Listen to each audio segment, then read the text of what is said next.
All right, great. So here we're going to talk about phishing. Phishing is an everyday thing. And here are two examples. One is normal every day. Recently we just went through tax season.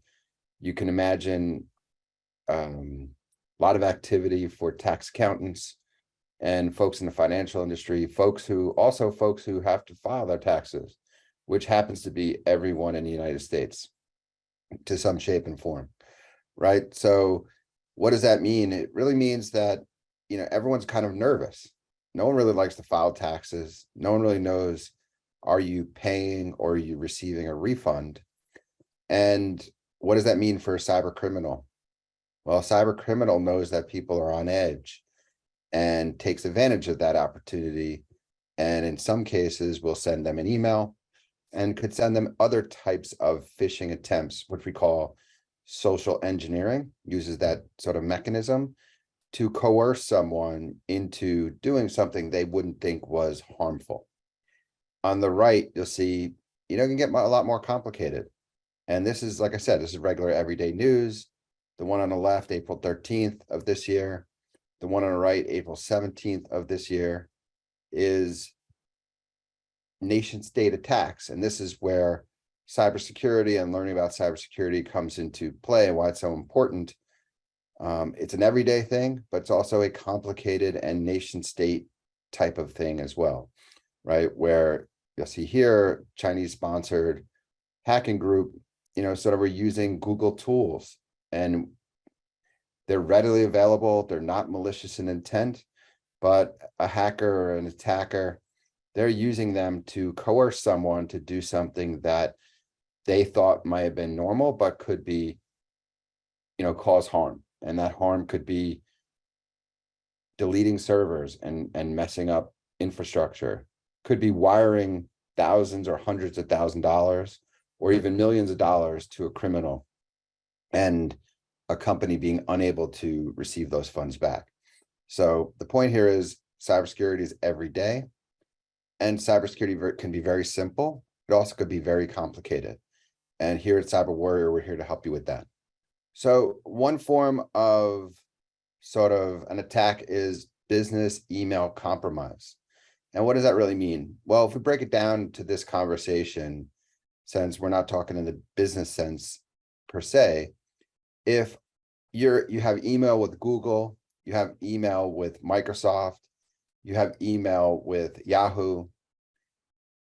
If someone out there on the internet, because that email account is available for anywhere in the world, logs into your email, you may or may not know that, right? You may or may not know that someone found or sort of discovered or reverse engineered your password, and then they accessed your email account in the same manner that you would.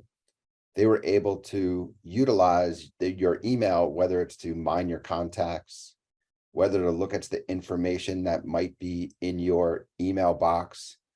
And if we go back to the prior example, you might get a notice into your email that you paid your taxes.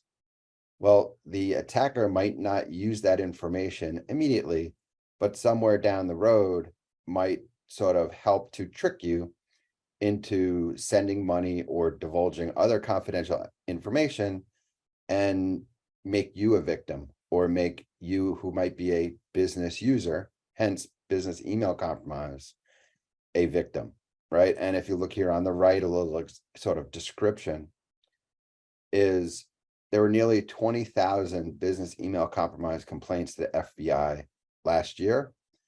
That's 20,000. There's probably likely that many or many times more that occurred that never got reported to the FBI. Does anyone here on this class today, does anyone know how to contact the FBI and report that might have a business email compromise?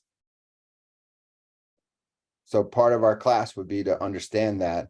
And that's just one of the many skills you would learn as a cyber warrior to help protect a company.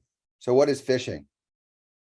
Really, it's a combination of any or many online scams where criminals are trying to trick you into revealing personal information.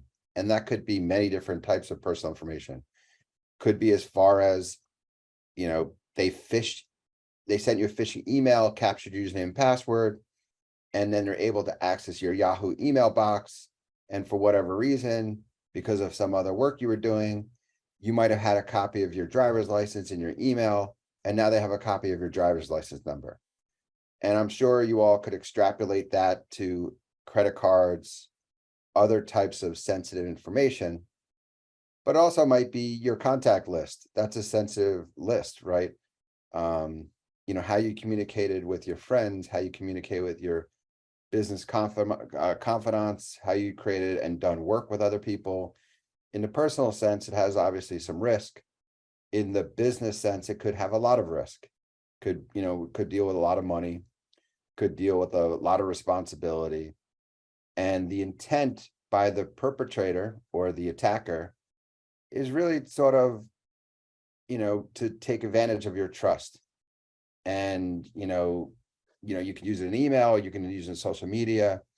It's really, phishing is so widespread that it could be applied to many different things, even bank accounts and other things as well. All right, let's go into a couple examples. So let's talk about types of phishing or examples. So you have email phishing, which is probably the most well-known, where someone or something like a bot sends you an email, like a scam. And some of these could be very, very good. I don't know if that's the right way to describe it, but they could be very good at tricking you. It's actually trying to get you to do something that you shouldn't. So you might get an email and you might have it, for example, maybe you have a bank account with Bank of America, right? And if they could change one character in the email or in the wording, you might not notice, and you wind up being sent to another website, like a legitimate website where you think it was legitimate, and you're going to share, possibly you could share your username and password with that illegitimate website or that fake website, and now the attacker has your email and password. And the intent of phishing or email phishing is to utilize email as a mechanism to capture sensitive information. So here's an example. Some time ago, back in 2021, the Microsoft Security Intelligence reported an attack that used spoofing or phishing to disguise email correspondence to its senders that contain customer names and destination domains, right? These may have sort of shown, like I said, really close to legitimate information, but were designed to fake you into going to or lure you to a not legitimate website under SharePoint and phishing page where, some information was leaked.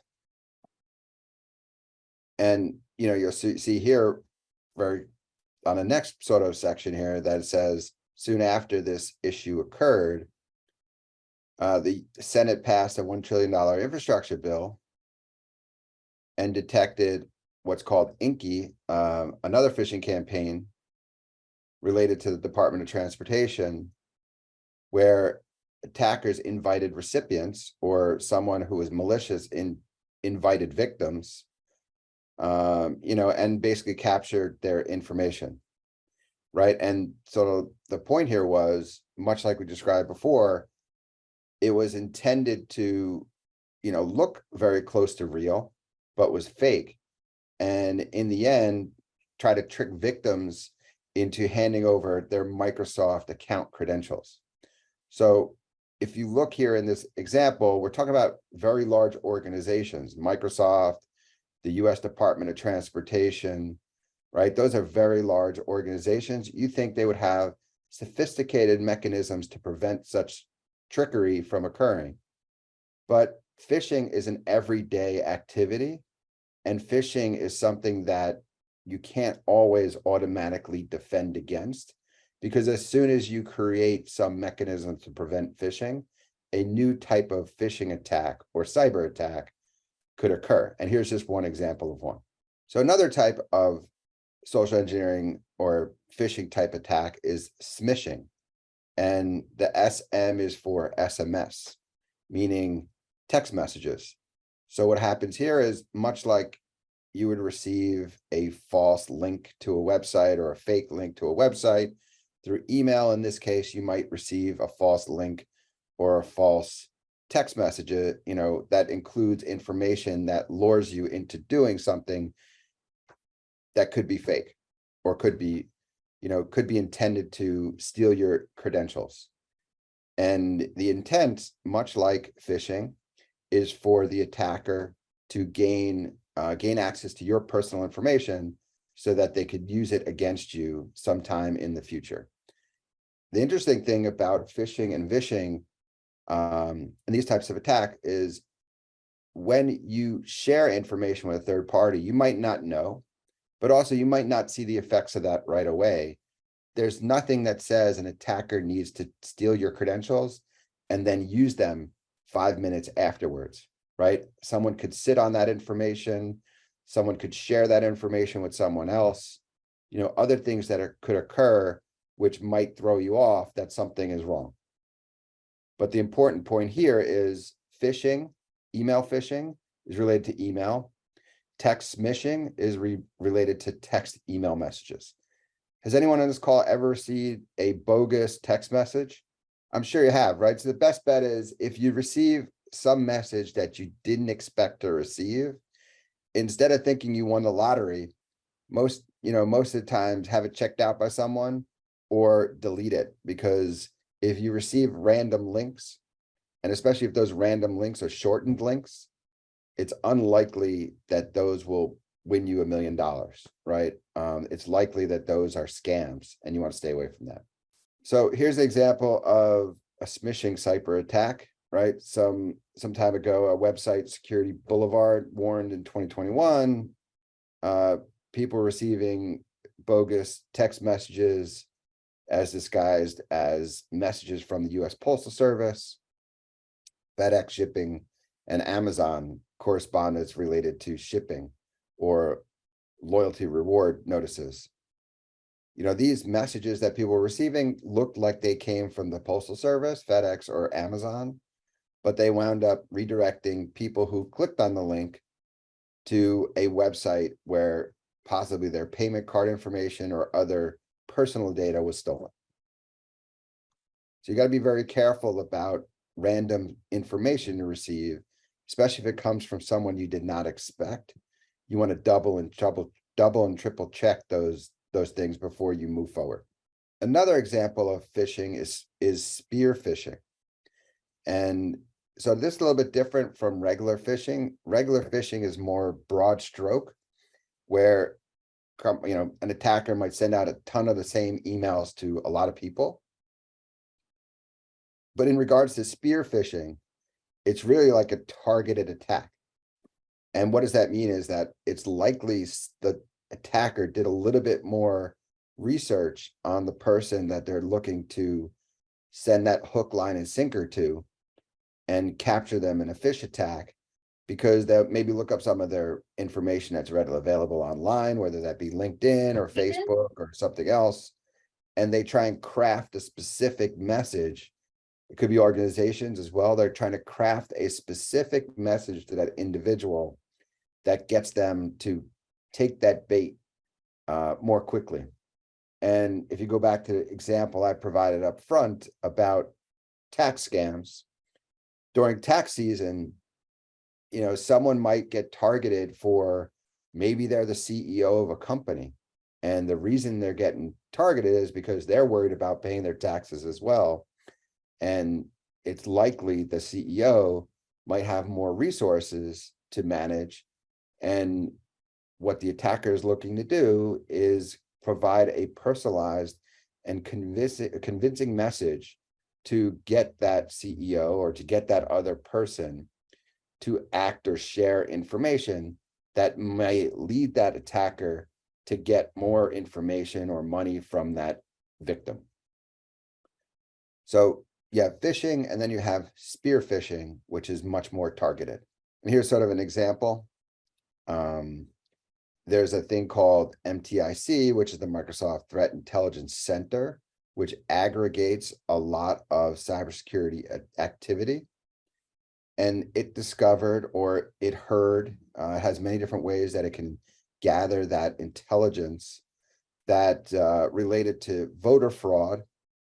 It was using voter fraud as this lure or a way to provide bait to the victim, and delivered spear phishing emails to try and trick the victims into clicking on a link, redirecting them to infrastructure controlled by a third-party attacker, Nobelium, where they would download a piece of software onto the victim's machine.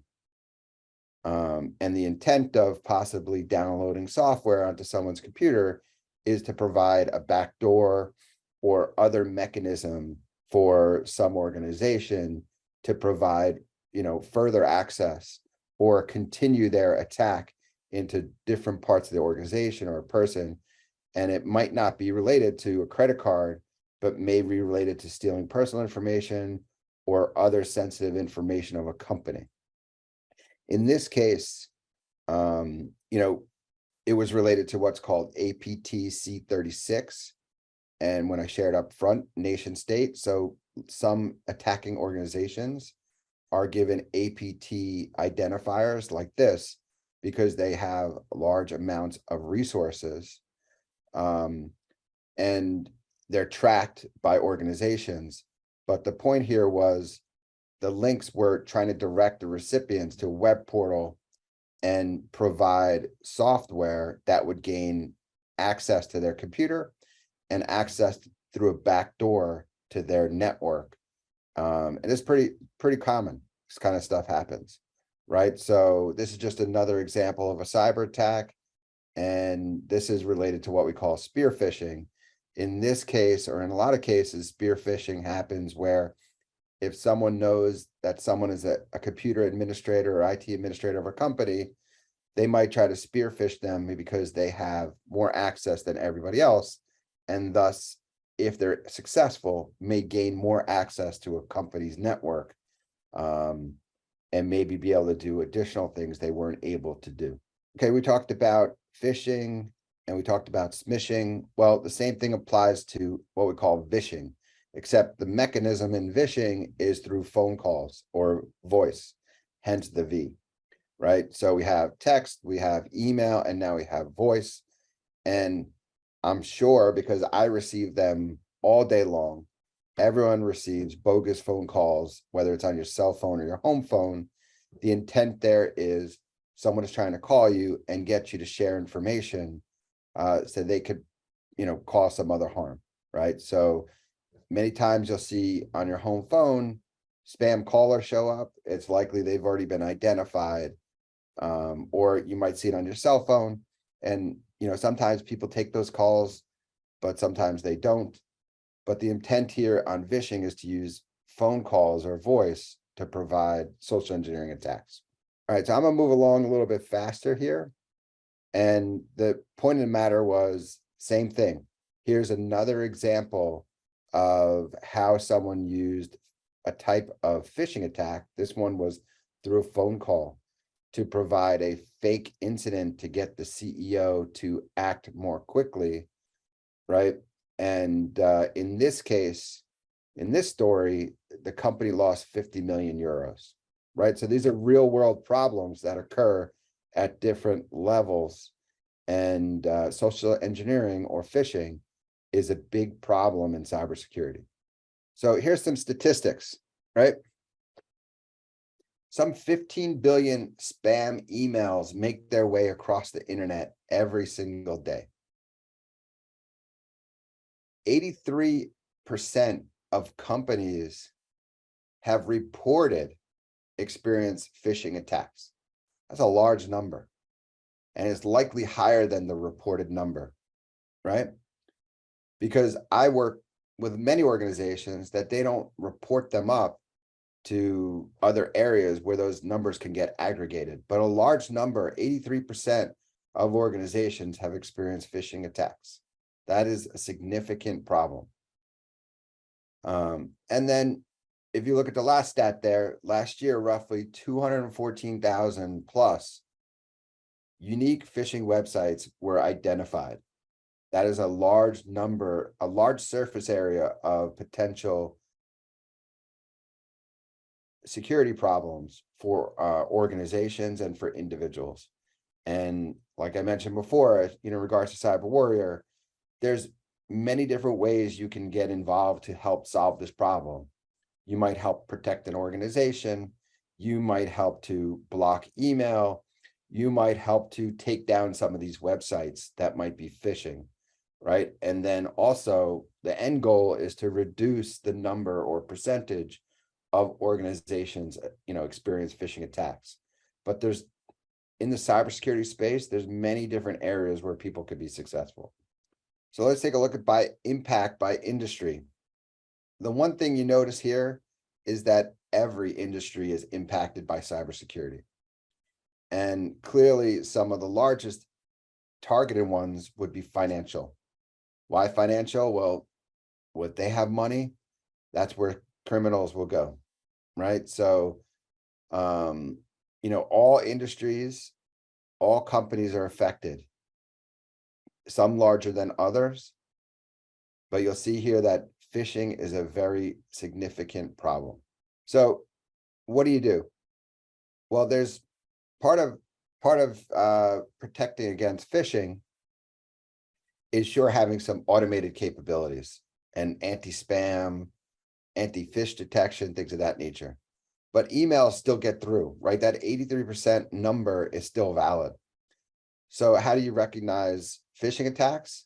Well, you got to educate yourself and educate others. And that's a job of a cybersecurity professional. The first thing is learn the principles of persuasion, right? Someone who's trying to phish someone is utilizing these principles: reciprocity, scarcity, authority, consistency, liking, and consensus.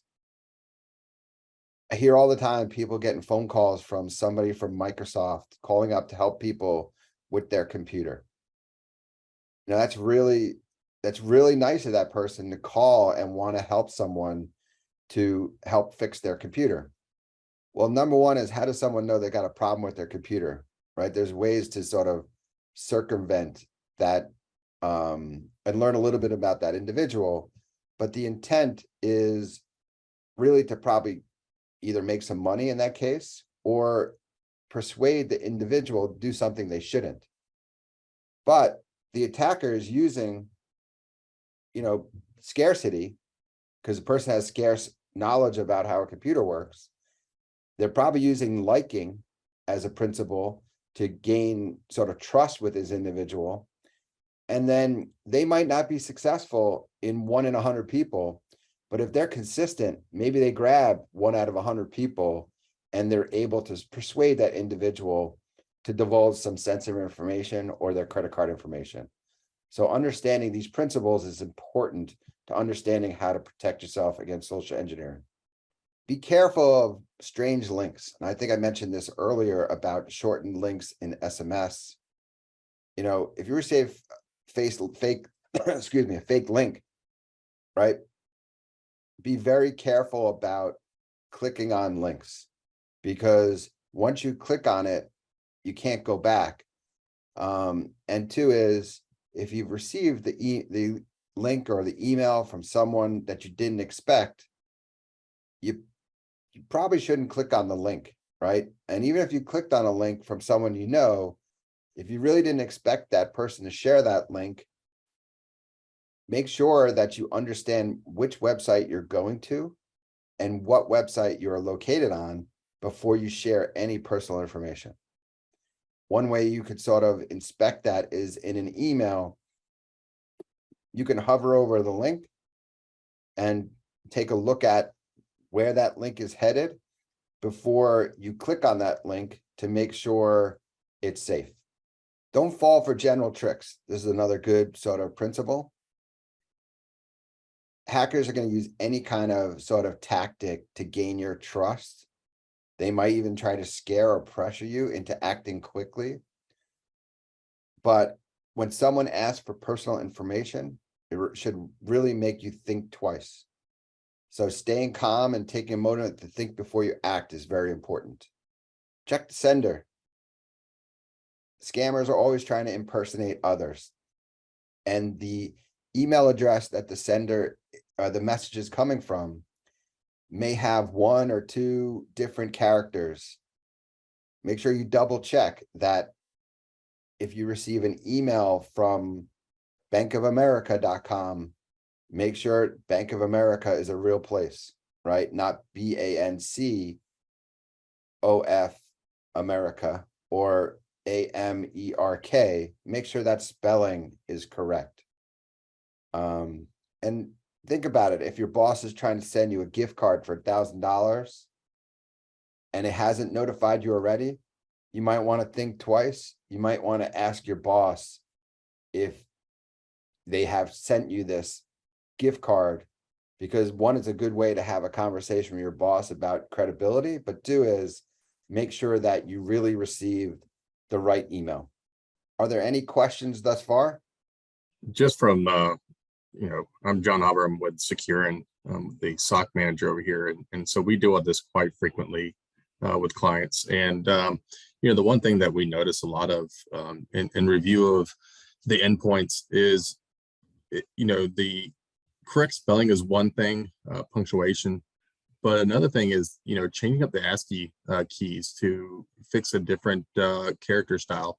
That change can simply look like a 0, but actually be a different indicator or a different, number or a different letter, just that replicates it to give it that authentic look to the actual email for phishing. So just something to kind of put out there, but it's certainly a good thing. But when it comes to phishing, I'm seeing a lot of that as well from that side. Are you seeing similar things from your experience in this, as from SMS becoming more prominent now than say phishing emails? So well, I think, as everyone thinks their phone number is well protected, but in most cases you could discover someone's cell phone number pretty easily. And yes, so because that's the case, SMS or smishing is becoming more prevalent. It's also, for the attacker, I would assume the success rates are probably higher, because most people trust the fact that if someone got their cell phone number, they must have somehow known them, or they must have received it from someone from a trusting source. And so you should really be double check anything you receive, especially with the fact that if you receive a message from someone you did not receive before, that should set you on alarm. But when you receive shortened email links or things as John just mentioned, where the characters might be a little bit different, you got to double check, inspect those really closely. Because once you sort of land on that website, even though the attacker could want to capture your username and password, one of the examples we talked about was software could be automatically installed on a computer. And a lot of companies, sort of like figure out what controls they need to set up on computers to prevent such things from happening. But there is the case that if you land on a website and that website has malware or is intended to install something on your computer, there might be little that you can do. And it's quite also possible that certain antivirus software or endpoint protection software hasn't seen that threat before, therefore it doesn't know how to deal with it, and you might wind up with some malware on your computer unknowingly. thank you, David. I appreciate that. But thanks for your point. That was great. Absolutely.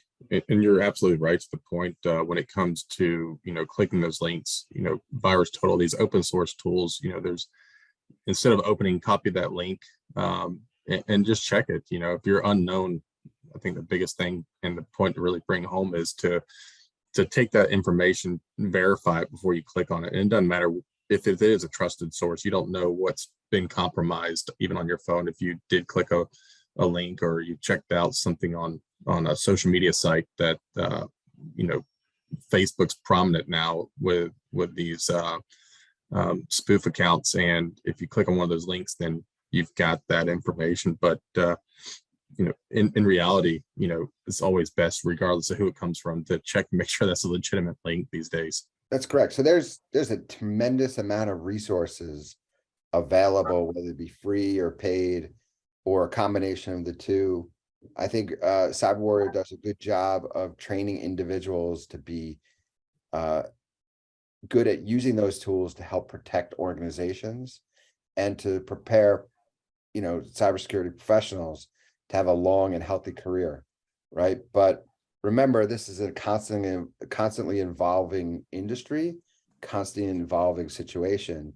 So as soon as one sort of type of attack is figured out, another one is created, because, you know, it's almost like, you know, how do you rob a bank? Well, if the bank robbers use the same tactic every single time, well, eventually somebody will be able to protect that, because they'll be able to sort of prepare for that sort of tactic. But if the bank robbers figure out a different way to rob the bank, the next time they go to the next bank, they might not come through the front door. They might, you know, cut a hole in the floor. And this is sort of the same evolution that goes to cybersecurity, as a criminal is looking to find a new way to lure someone into sharing information. And it's going in all dimensions, right? So some of it might be determined sometime to, you know, gain funds. The other time might be to collect personal information. And this is sort of the interesting part about cybersecurity, is it's constantly evolving, and there's a tremendous need for people to skill up and to join the profession. All right. Morning, everyone. So now we are going to head into the Kahoot. If you guys have heard about that in the past, it's a very, very fun way, like to enjoy a lesson that was given, or a presentation like David did. So let's just get on it. Yeah, let's see you guys in here. We have a lot of people in this call, so I should see a lot of people playing with us today. All right, let's go. Just 5 questions, so we will take it easy on you today, and let's see how this goes. So, true or false for the first question? Is this a phishing email? So you have a lot of time to analyze this email right here. Let me know if it's genuine, or if it is a phishing email. Oh, let's see. True if it's a fish, false if it's genuine. What'd you guys say? There you go. True. One of the key things about phishing emails that you always got to check is the email of the sender, right?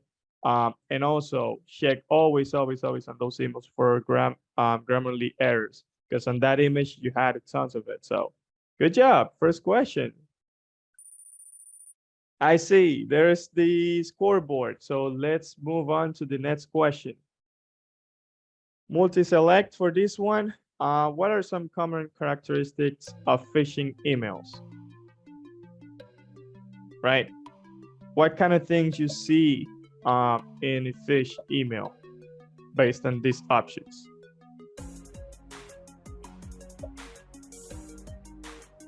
All right. 3 answers. Come on.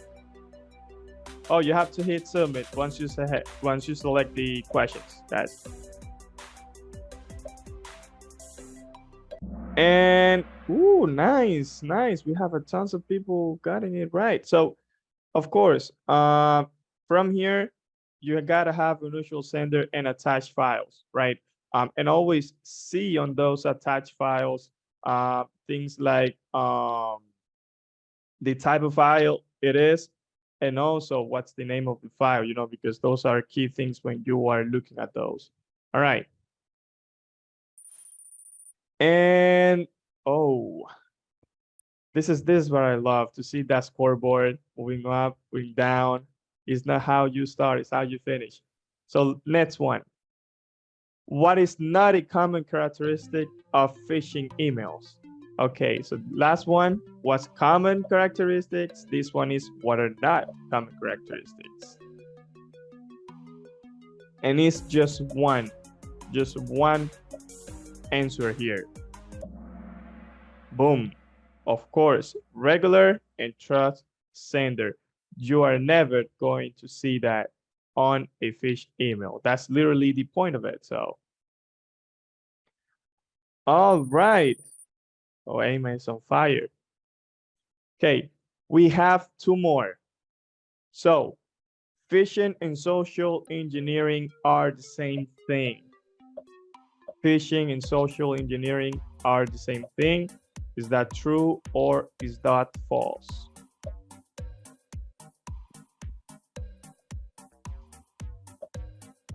And boom, exactly. They may have some similar points or similar features, but at the end of the day, two different things. So yeah, I'm loving this. A lot of people are getting it right. I love this. All right, so last question for this Kahoot. Another true or false. Phishing is when a cyber attacker attempts to contact a target via text message in order to legally obtain some benefit. Is that true or is that false? There you go, automatically false. Once you see something here, this keyword legally, that's not right. Phishing is an illegal thing to do, so boom, false right away. Let's look at the scoreboard. In the third spot, we have Press. Congratulations, buddy. The second spot, we have Patty. And on the first place, we have LH. Congratulations, you guys. All right. So I hope that was that again, it's a way to help you understand what you are learning and what you are not, what you are having a little harder time picking up, how much you're paying attention, how close you're paying attention to the content that's being delivered. It also at CyberWarrior is a way for our instructional team to have an understanding of how much people in the cohort know.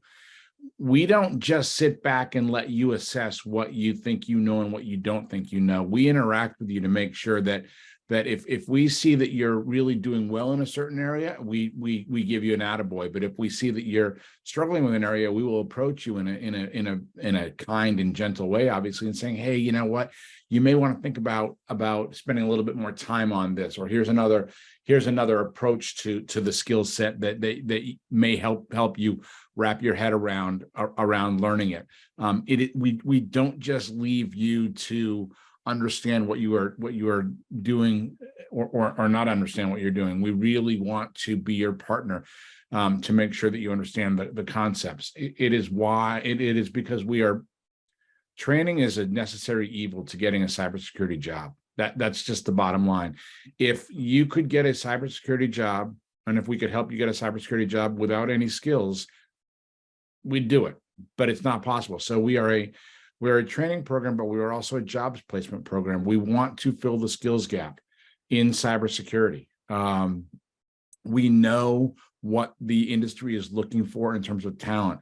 We know how to leverage what your background is in any number of different disciplines. You don't come from IT, that's great. You do, that's fine as well.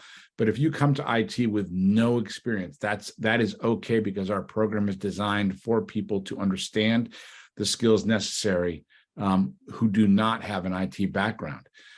Sure, if you come from an IT background, will you pick up a few skills perhaps a little bit more easily? Of course. But if you don't, that is okay. You just need to really focus on the task at hand.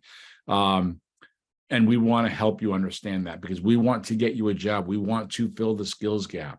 We want to make the country or businesses or healthcare or wherever safer from cyber attacks. Eric, you've asked where to get info on your next program. As I mentioned, our May 8th class is an expedited program that won't prepare you for the type of job that our 28-week camp would do, but it will give you the foundational skills to get you into systems administration with a cybersecurity understanding, et cetera. It'll give you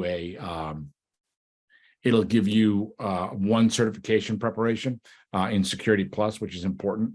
And then if you want to continue later on, you can bounce into that. But the 28-week, so May 8th is a 12-week boot camp with one certification. The May 30th start is a 28-week boot camp with 3 certifications, and obviously both have other proprietary learning modules. But they will both prepare you to get started in a career in cybersecurity. We have with us on the Zoom today Clara Heel, who just waved her hand, and she can answer any questions that you may want to discuss with her in a more private setting, and we encourage that. She'll talk about tuitions and time commitments and that type of thing. But I want to make sure that regardless of who you are, you don't get caught up in the nervousness around imposter syndrome. The majority of our students have not had any experience in IT, and they are now earning on average about those who have been placed about $85,000, $86,000 a year. I just learned of a student who had no IT background at all, and somewhere around Boston, I'm not sure where, is making $99,000 a year. And again, that's just one person. So don't say I'm going to make 99 to yourself, but it shows you what is possible. And it is something that you want to think about the lifestyle, but you also want to think about if it's a career that you would enjoy. Don't do this if you're just looking for an income, because it'll be hard to get through the program if you're just motivated by a dollar sign from a paycheck.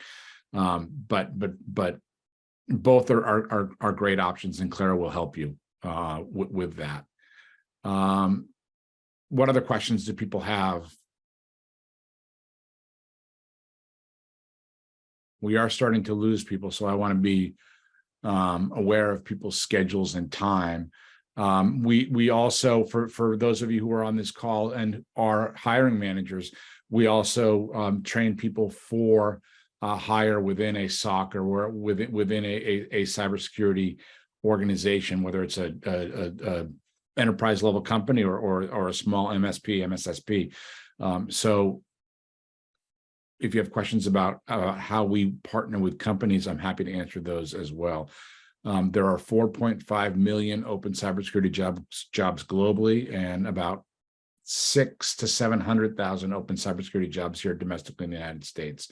And that varies depending upon where you live. Many of them are remote, many of them are not. And I don't want to promise anything, but it really is a pathway that is incredibly lucrative and incredibly rewarding. Any other questions at all? Oh, Christian, I see your hand up. I apologize. Oh, it's no problem. I was wondering about financing. Do you guys offer loans or ISAs or anything like that? We right now we have a partnership with an alternative educational lending organization called Ascent, which you can apply for. You know, they will look at credit scores and things like that. We also do have, and we're in the middle of switching our ISA partner from one to the other. And I hope to sign that our ISA partner up within the next week or two. But absolutely, we have those funding opportunities. Where do you live, Christian? I'm in Cincinnati. You're in Cincinnati. Okay. Yeah, I was just thinking because we have grant opportunities sometimes, and it's based upon geography. And Cincinnati's not one of them right now. But yeah, we have the Ascent program and the ISA program it's going to be signed, within a week. I am really hopeful of. They are in the middle of putting together the platform that our students will use to determine their eligibility. The ISA floor for eligibility is a lot lower than it is for the Ascent program. It's also risk-free, that you don't have to start paying back the ISA until you are making, I believe the new one is going to be $45,000 a year as a minimum floor. If you're making less than that, then you do not have to start paying that back until you're making over that threshold. So yeah, stay in touch with Clara about that. If I'm assuming your name is in the database, so she can reach out to you with more details now and as they become available. Okay, thank you very much. Okay, and the funding, just so and she'll also talk with you about the different funding levels. Obviously, the shorter program is a lot less expensive than the longer program is. But again, you're not going to get that higher income just doing the lower salary, but you'll get a good one. But she can talk with you about the different options, and you can assess what works best for your personal situation where you are in life right now. Okay, and one more question. Sure. Do you guys offer full-time, or is it just part-time, or how does that work? Our programs run, and I'm careful when I say this, because I don't want people to think that the Friday is a freebie. Our programs are 5:30 to 9:30 East Coast time, PM, Monday through Friday. Monday through Thursday is original content that's being taught. Fridays are a review day. Every other week we sit down with our career coach, which we have for people to take advantage of. We also are introducing different soft and professional skills that are important, interviewing or how to make sure you don't check your Facebook page in the middle of a meeting. Those kinds of things. But it is Monday through Friday, 5:30 to 9:30. Keep in mind, if that doesn't always work for you, we record every class because it's all via Teams or Zoom. So when you miss a class, you can go back and watch that recording. I encourage people not to miss too many of those classes, because you can't ask a recording questions, and you will have questions, because this is not easy stuff. It's not insurmountable, but if it was easy, everyone would do it. It's challenging sometimes, and you'll want to pull your hair out sometimes, and you'll want to ask questions. So I don't know whether you consider that full or part-time, but it is 4 hours of instruction, 5:30 to 9:30 East Coast time at night. And then I would count on an hour to 2 a day if you want to get good at what you're doing and really understand the skills of prep work and homework on a daily basis. 10 plus hours self-paced. Okay. You can cram it in on a weekend. You can get it done after class gets out at 9:30, whatever works for your schedule. Thank you all for joining us. Christian, I hope you ultimately decide that this is something you want to do. But please be in touch with Clara. And I know she's going to be in touch with you over the coming couple of days. All right, thank you. Thanks, everybody. Have a great day.